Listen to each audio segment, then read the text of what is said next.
Warpugs, we're going to be diving back into the Dovahhatty series on the unbiased history of Rome, and this is part 5, the Punic Wars.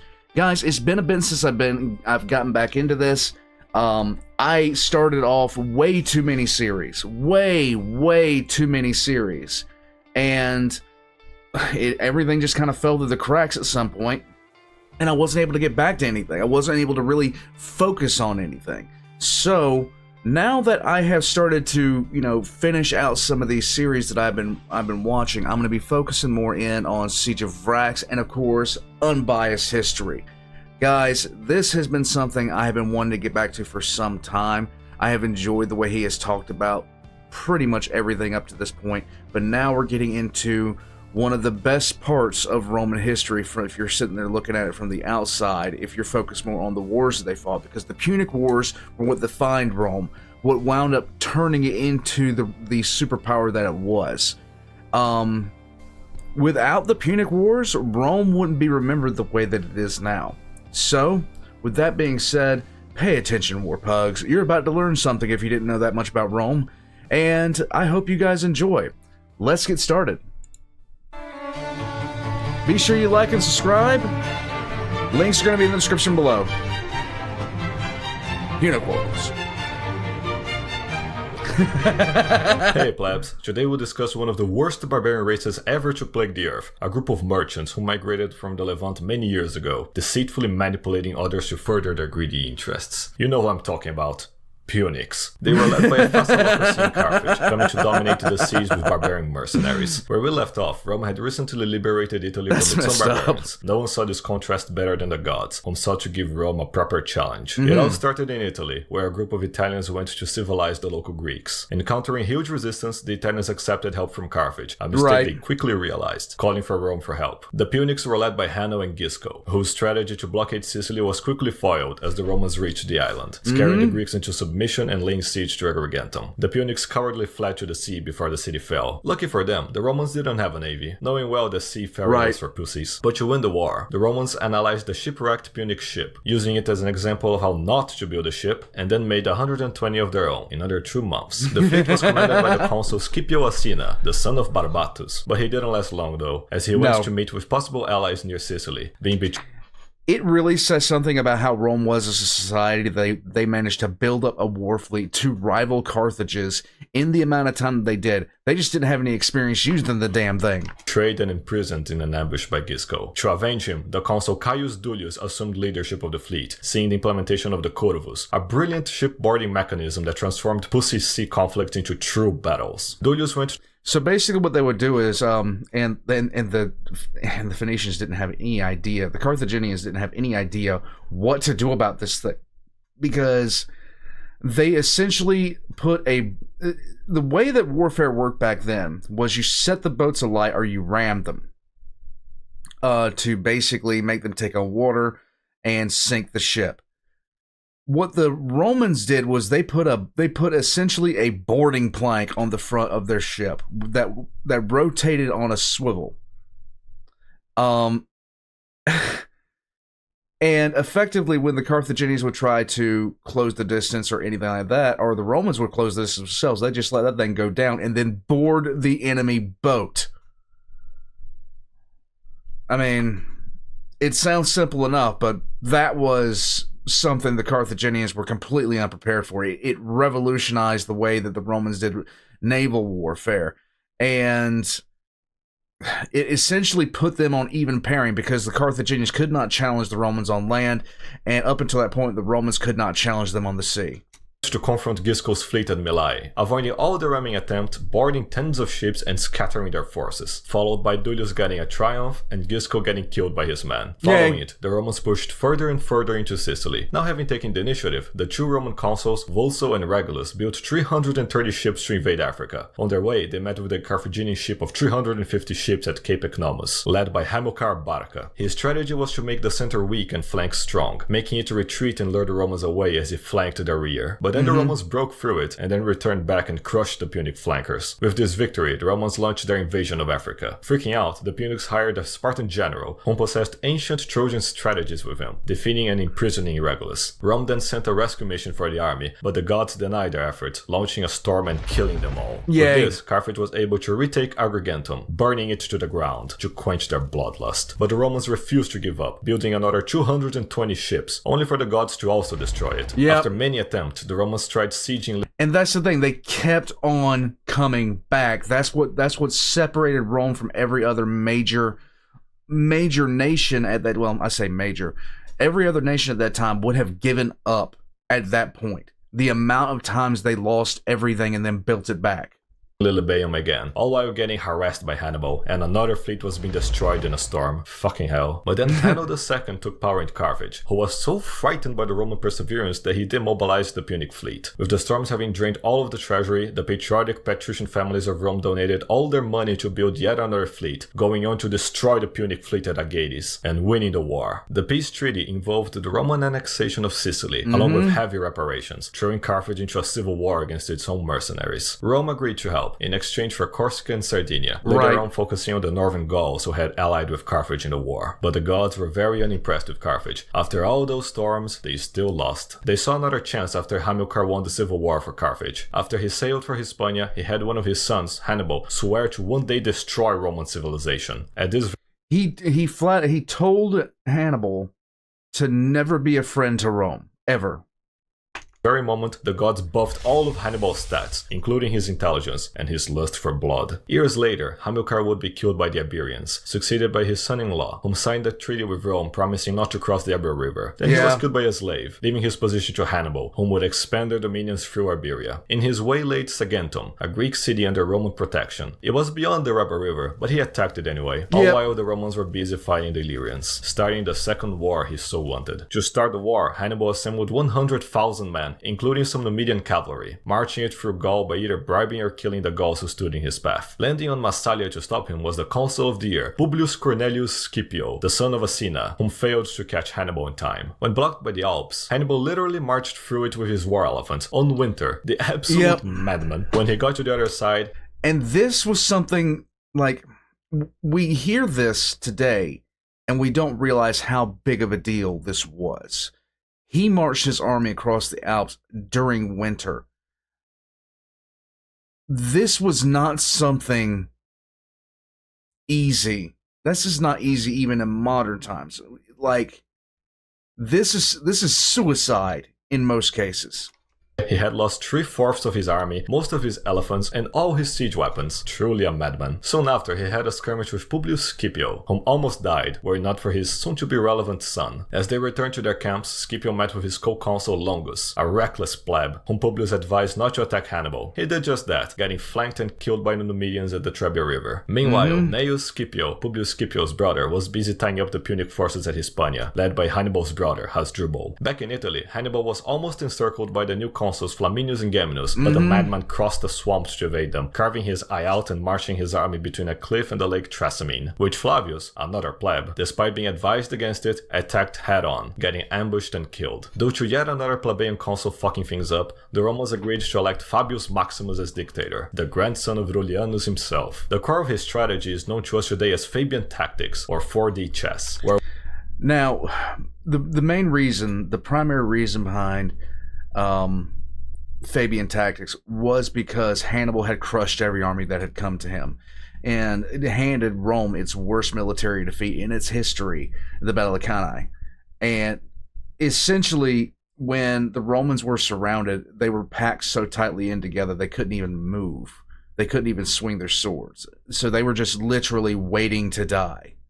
Where one transcends the need to fight any battles at all. Instead, Fabian would patiently wait until Hannibal brought his own doom upon himself. Hannibal tried to convert the Italians to join his side, but most of Italy had already been civilized, save for the north and south that is, where he found most of his support. However, unable to think four-dimensionally, the plebs elected Minicius as co-dictator. He attacked Hannibal head-on, got absolutely fucked, and returned to Rome, renouncing his co-dictatorship. But the plebs refused to learn their lesson, for just after Fabian's term as dictator ended, they elected Gaius Varro as consul, another warmongering pleb. He raised 16 legions to fight Hannibal head-on. At where, you ask? At Cannae. Just saying this name gets me so depressed. Yeah, this was bad. They arrived. Paulus, that is Varro's patrician co-consul, advised against attacking, but Varro ignored him, charging at Hannibal. Place your bets, everybody. He started the battle by charging in, pushing the Punic center away, only to be flanked by the Numidians and completely surrounded, getting slaughtered for the whole day. 86,000 Romans died that day, the greatest defeat in Roman history so far. Among the dead being Municius, Geminus, and Paulus. And no, Varro didn't die. Instead, he fled the battle like a bitch. Right. With Rome's armies and leadership destroyed, the Punic demons spread their chaotic terror through Italy, flipping many treacherous cities to their side, among them Syracuse. To punish them, the Senate sent consul Marcellus to lay siege to Syracuse, a man famous for killing a Gallic chieftain with his bare hands. At this time, Syracuse was home to Archimedes, a Greek thief who had stolen many Trojan manuscripts, using them to build many weapons. Despite these hurdles, Marcellus eventually breached the city, and when a Roman soldier found Archimedes' home, he accidentally stepped over the circles he was drawing like the autist he was, forcing the soldier to stab him until he shut the fuck up. Can you believe the modern mathematicians actually worship this Greekoid? Now, back to the bad news. No idea. Both Scipio brothers, Publius and Gnaeus, had been killed by Hasdrubal in Iberia. Yep. But remember, we still have Publius Scipio's son. Yeah, he actually managed to survive Cannae, returning to Rome and getting elected as consul for his promise to conquer Iberia for Rome. He headed straight for Cartagena, taking it with just 500 men in a brilliant night attack. Not only that, but proceeding to obliterate Hasdrubal in battle, forcing him to flee to Italy, and then crushing the remaining Punic forces by pulling the same trick Hannibal did in Cannae. Now, back in Italy, the situation was still dire, as both consuls Marcellus and Crispinus were ambushed and killed by the Numidian cavalry, followed by the arrival of Hasdrubal in the north. To prevent the Punic brothers from joining up, the Romans sent their southern legions to march 300 miles north in just a week, linking with the northern legions and attacking Hasdrubal by surprise, destroying him and all his forces. Hearing of the victory in Italy, Scipio focused on taking the fight to Africa, but instead of requesting the Senate for legions, he sailed to Italy, using nothing but his charisma to gather 30 warships and 7,000 volunteered legionnaires, then simply asking and getting permission from the Senate to invade. When Scipio landed in Africa, he found the Numidians in a civil war, then took the pretender's side and helped set fire to the local Punic army camp, scaring their forces out and then slaughtering them all in the field, winning the civil war and making Numidia a Roman ally. Now scared shitless of Scipio, Carthage recalled Hannibal to defend Africa, and thus finally freeing Italy from his reign of terror. It would all be decided in the fields of Zama, as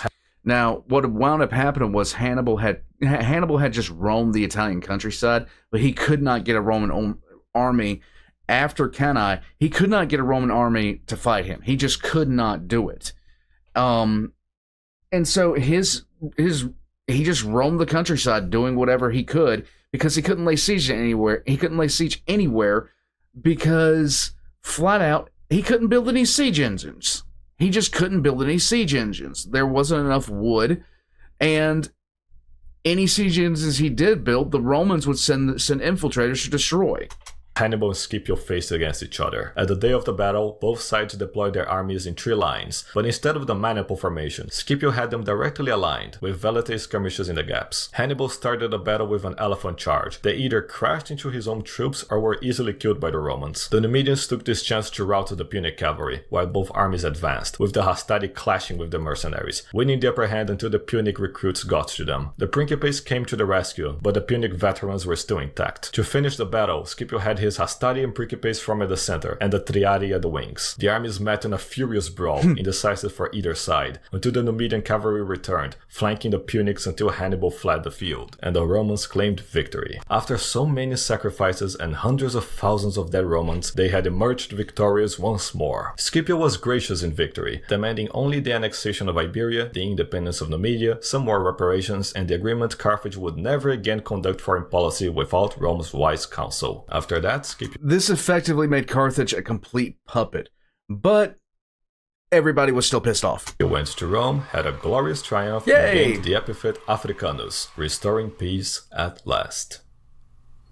Yeah. Here comes the best part. So after the Second Punic War was won, Rome was embroiled in a series of wars against the Greeks. Spoiler warning, Rome wins and the Greeks are blown the fuck out. Yeah. Huge surprise, I know, but stick with me. During all this time, Cato the Elder was in the Senate, whom held an indescribable hatred towards Punics. Every speech he would end by saying I can't remember the exact pronunciation, but the loose translation of it is Carthage must be destroyed. single time he talked about anything, he would end it with Cartago delenda est, that is, Carthage must be destroyed. Since he was a young senator, since he was a child, hell, since he was an unborn fetus, all he wished for was to have Carthage destroyed. His chance would come 50 years later after the Battle of Zama, when Carthage illegally fielded an army to fight the Numidians over a border dispute. Now utterly convinced by Cato, Rome sent an ultimatum ordering it to destroy their city, move it several miles further inland, and provide 500 children to Rome to see if Punics had any capacity whatsoever to be civilized from a young enough age. They refused those terms and called for war. In response, Rome sent 80,000 men to siege the city, stalled for around 2 years, and then got Scipio Aemilianus, that is Scipius Africanus' son, to lead the siege and finally breach the city. The legions rounded up the 50,000 survivors to serve as slaves, letting the city burn for 17 days, and let's not forget.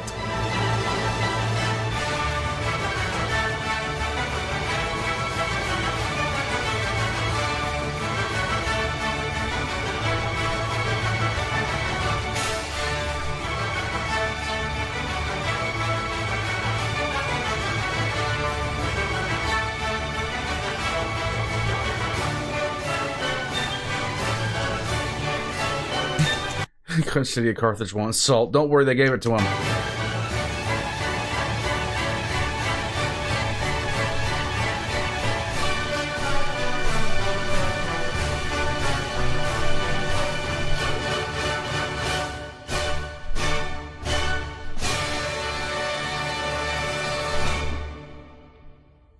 Feels fucking good. After Carthage's complete destruction, the Romans annexed their now salty lands as the new masters of the Western Mediterranean. And at the peak of the Republican era, a glorious... So after... Now, it's a rumor, but it's got a lot of evidence behind it that the reason that the lands were salted was so that Carthage would never rise again. They pretty much broke Carthage. And now this wasn't something that, you know, was a rarity for a city to be completely and totally destroyed. It had happened. It happened quite often, actually. But the reason that we remember Carthage the way that we do is because of the wars that were fought and the fact that Carthage was a regional power, the same as Rome was. And the fight between them determined who was going to go forward. Sight indeed. Join me next time when the plebs continue to deteriorate the Republic. Should be in 2 weeks or so. I'll see you then. Ciao ciao.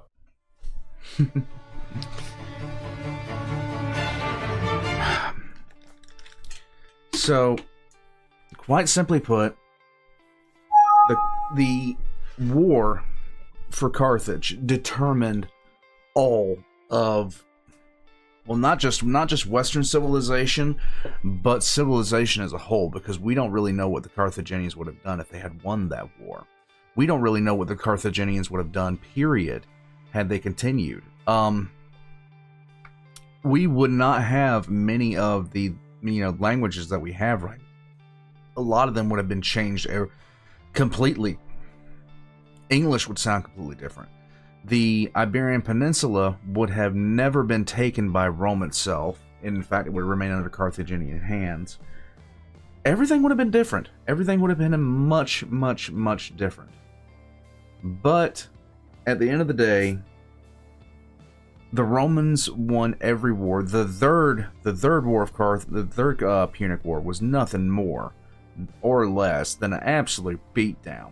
Now, it did go wrong. It did last for a couple years because the Romans, the only reason it lasted as long as it did because the Romans couldn't get their shit together. That's really what it boiled down to. The Romans could not get anything together. War Pugs, I'm gonna head out from here. We're gonna be taking a look at Republican death rows later. The last dying gasp of the Roman Republic. It is mostly down to the Senate, I'll just say that. Guys, I'm gonna head out from here. Leave a comment down below. Join as a member of our Patreon for early access, and I'll catch you guys next time.